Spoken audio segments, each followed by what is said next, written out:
Welcome to Money and Markets Series 5, Lesson 6.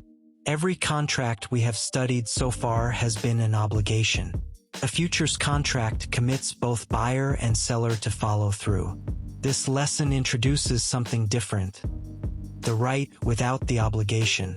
An option gives you the ability to buy or sell an asset at a fixed price, but only if you choose to exercise it. If conditions move against you, you simply walk away. That asymmetry, the right but not the duty, is both the power and the complexity of options. And it makes them the most versatile instruments in finance. You own a house worth $500,000.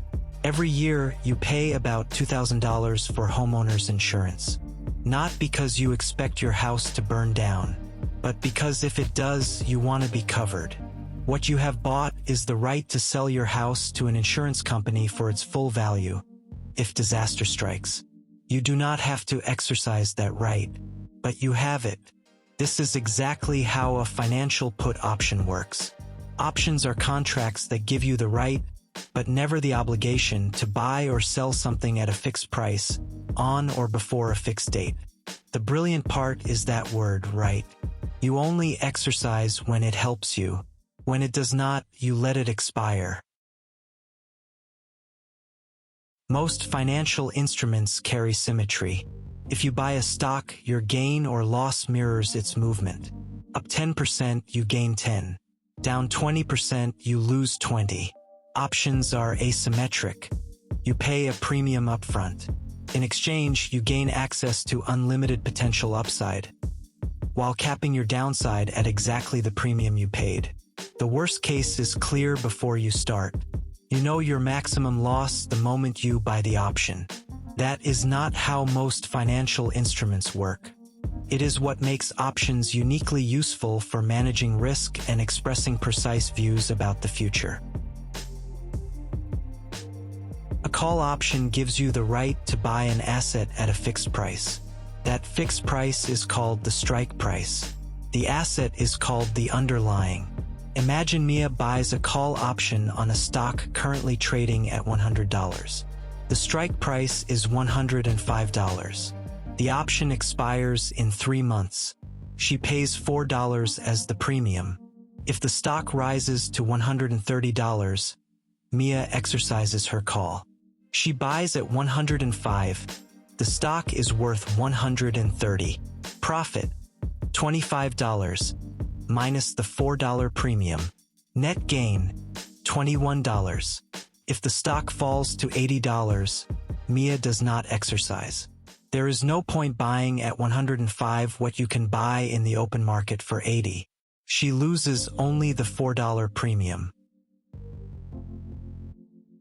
Put option is the mirror image. It gives you the right to sell at a fixed price. Mia now holds a stock worth $100 and buys a put with a strike of $95, paying $2 as the premium. This is insurance. If the stock crashes to $60, Mia can still sell it for $95, because the put option guarantees that right. Her loss is limited to $5 plus the $2 premium. Without the put, she would have lost $40. If the stock rises to $130, Mia lets the put expire. No need for insurance when the house did not burn down. She loses only the $2 premium. The premium is the price of certainty. An option is defined by 3 things: its underlying asset, the stock, commodity, index, or currency it gives you the right to buy or sell; its strike price, the fixed price at which you can exercise; its expiration date, the deadline after which the option is worthless. Longer-dated options are more expensive because there is more time for the price to move in your favor. Higher volatility underlyings have more expensive options because the wider price swings make exercise more likely.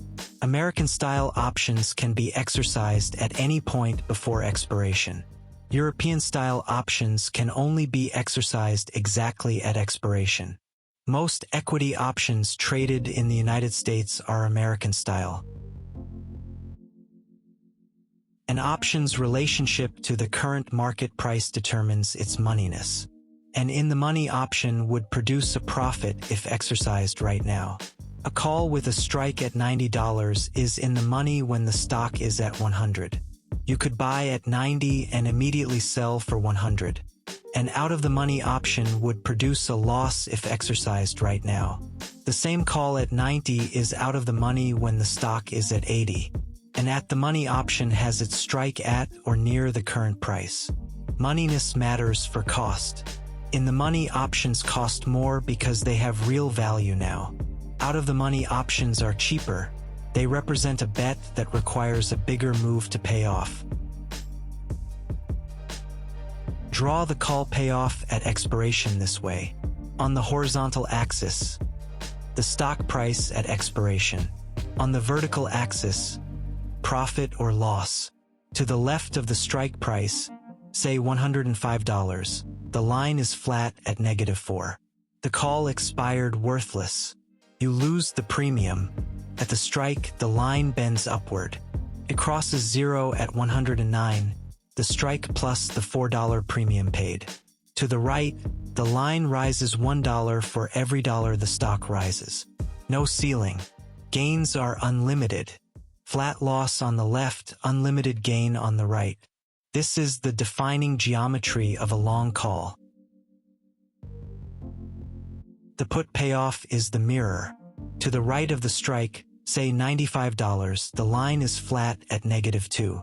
The put expired worthless. You lose the premium. At the strike, the line bends downward as you move left. Below the strike, each dollar the stock falls adds $1 to your profit. The line crosses zero at 93, the strike of 95 minus the $2 premium.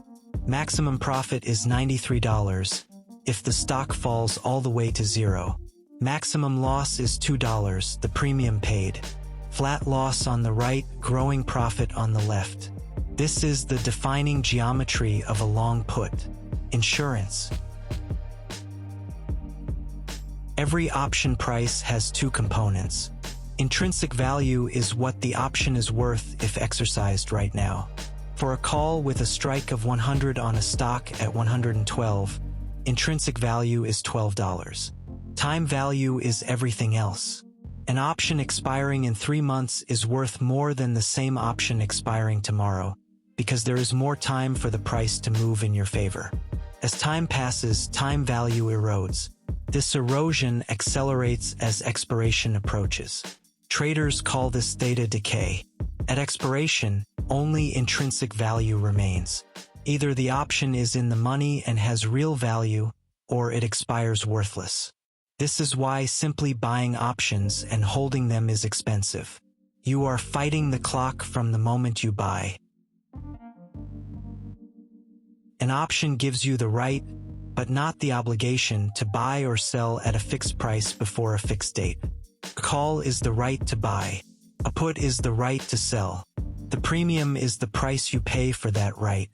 Your maximum loss is always exactly the premium, nothing more. Moneyness tells you where the strike stands relative to today's price. In the money means exercise profits now. Out of the money means it does not. At the money means the strike equals the current price. Option value equals intrinsic value plus time value. Time value decays as expiration approaches. In the next lesson, we step off the trading floor and onto land. Real estate, the world's oldest asset class. And the single formula that connects income to price.